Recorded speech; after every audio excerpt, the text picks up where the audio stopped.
Okay, the new talent paradigm. What does the new talent paradigm mean? Is this really something new? Or is it something that we all already know about? Or is it just old wine in a new bottle? The debate continues, and we keep thinking, is it really the same or has it changed? Well, the fact is, at least we believe, it's the same thing that we are all aware of, and it's just evolved over a period of time with transformation. Now, what do we mean by that?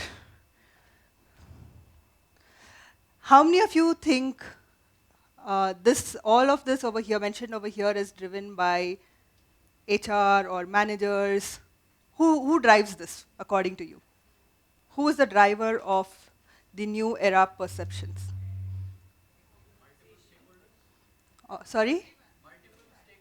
Stakeholders, okay, organizations, everyone.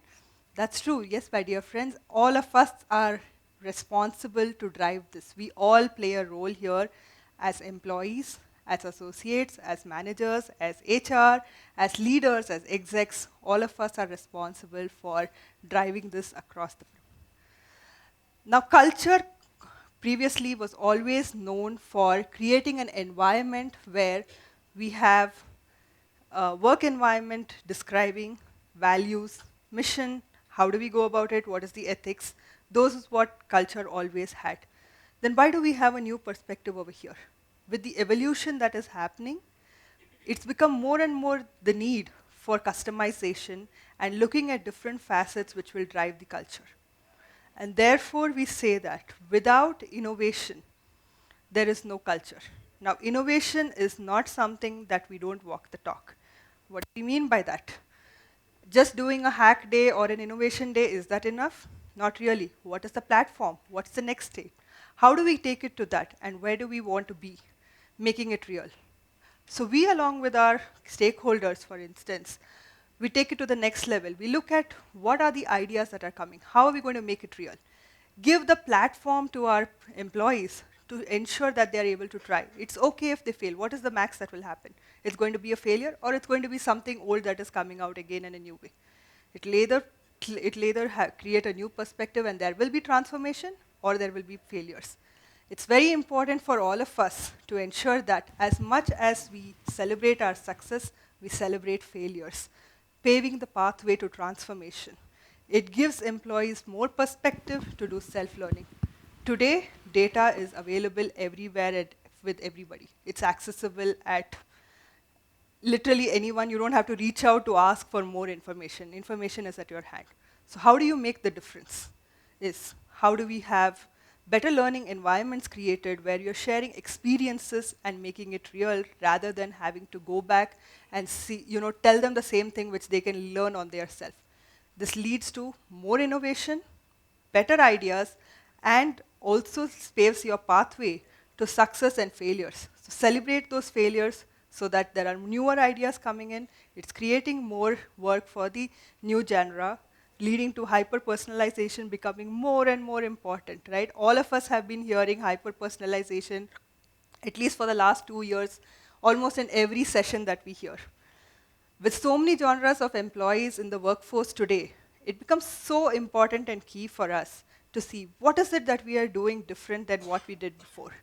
How do we ensure that it is personalized and we are creating the environment where people can come and share their ideas, explore new things, and look at things differently. For instance, let's take the example of wellness. I mean, if some of us who have been working at least for the last couple of decades would realize that wellness before used to be just having a safe work environment and workplace, whereas now wellness is much more than that. We talk about personal wellness, we talk about mental wellness, and we talk about career wellness. And what it means to each one is very different. Again, one size is not going to fit everybody. It has to be customized, it has to be personalized, and means different things to different people. So how do we make that real is all that we have to deal with. Right? I don't think any of us would not agree to the fact that it's all about personalization. Today, whether it is culture, whether it is transformation, whether it is the definition of each one of it has evolved over a period of time so much that we probably have looked at things very, very differently. It's the same thing. Now, people who have been here, at least some of the seniors over here, who would say that, 25 years back, also we used to do the same thing. Yes, we still do the same thing. What we have changed is how it has evolved over time and how it has transformed to become much more better. Well, I'll leave you one with the last one, which is inclusivity. Obviously, all of us live in the era of hybrid workforce. So all of us are working in different areas and either working from office or working from home. It becomes so much more important for us to ensure that there's inclusivity through the go.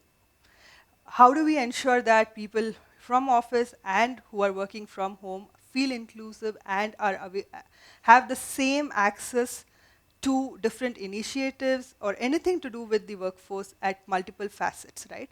That's all about inclusivity. Where do we do it in engagement? Do we do it in learning? How do we make them a part of it without forgetting any of it?